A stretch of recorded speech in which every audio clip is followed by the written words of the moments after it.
যারা মাছ মাংস খেতে একদমই পছন্দ করেন না তারা একবার বাড়িতে এই পনিরের রেসিপিটি বানিয়ে দেখতে পারেন।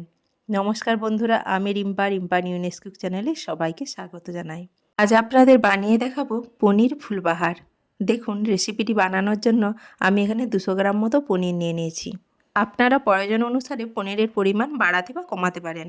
এবার পনিরটিকে আমি একটি ছুরির সাহায্যে পাতলা করে কেটে নিয়েছি। যেহেতু পনিরের টুকরোটি একটু পুরু ছিল, তাই ছুরি দিয়ে পাতলা করে কেটে নিলাম। এবার একটি কুকিজ কাটারের সাহায্যে পনিরগুলো সুন্দর করে শেপ দিয়ে নিচ্ছি, যাতে দেখতে ফুলের মতো হয়। যেহেতু রেসিপির নাম পনির ফুলবাহার, তাই পনিরগুলির শেপ আমি ফুলের মতো দিয়ে নিচ্ছি। আপনারা আপনাদের পছন্দের শেপ দিয়ে নিতে পারেন। এবার নিয়ে নিয়েছি একটি ক্যাপসিকামটি পরিষ্কার করে ধুয়ে ছুরির সাহায্যে টুকরো টুকরো করে কেটে নেব।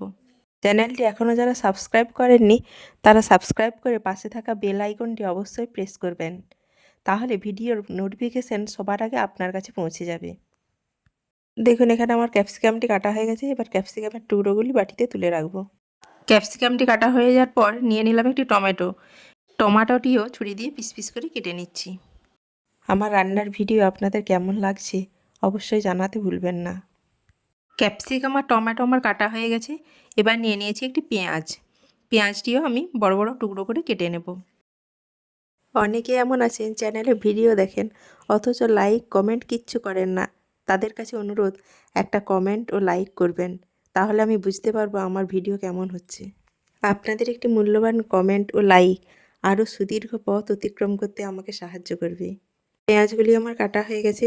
এবার নিয়ে নিয়েছি একটি মিক্সিং জারের মধ্যে নিয়ে নিয়েছি 1 চামচ পোস্তদানা, 5-6টি কাজু বাদাম, 2 ইঞ্চি মতো আদার টুকরো ও 3টি কাঁচা লঙ্কা।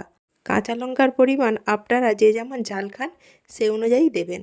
এবার জারের মধ্যে সামান্য জল দিয়ে সব কিছুর একটা পেস্ট বানিয়ে নিয়েছি। এবার ওভেনে একটি প্যান বসিয়ে তার মধ্যে দিয়ে দিলাম 2 চামচ মতো সর্ষের তেল। তেলের ওপর দিয়ে দিলাম 1/2 চামচ হলুদ গুঁড়ো ও 1/2 চামচ লবণ। এবার কেটে রাখা পনিরের টুকরোগুলি তেলের ওপর দিয়ে দিলাম। এপিট ওপিট করে খুব হালকা করে পনিরের টুকরোগুলি ভেজে নেব। দেখুন, আমি পনিরের টুকরোগুলি খুব একটা কড়া করে ভাজলাম না, খুব হালকা করে ভেজে নিয়ে আস্তে আস্তে তুলে নিচ্ছি, নাহলে পনির শক্ত হয়ে যাবে।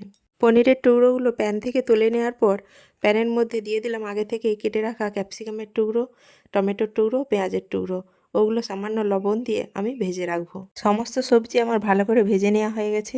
এবার গ্রেভির জন্য আমি যে মিক্সিং জারে পেস্টটা বানিয়ে রেখেছিলাম সেটা দিয়ে দিলাম। মিক্সিং জার ধোয়া জলটাও দিয়ে দিলাম এর উপরে।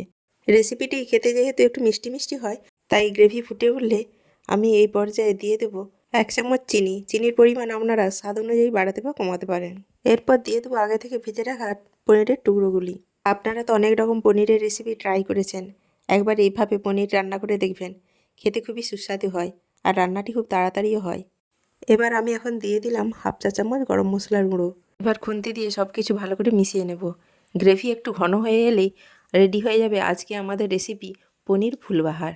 আজকের এই 10 মিনিটের রেসিপি আপনাদের কেমন লাগলো অবশ্যই একটা কমেন্ট করে জানাবেন। প্রত্যেকেই সুস্থ থাকবেন, ভালো থাকবেন আর চ্যানেলের সাথে থাকবেন। ধন্যবাদ।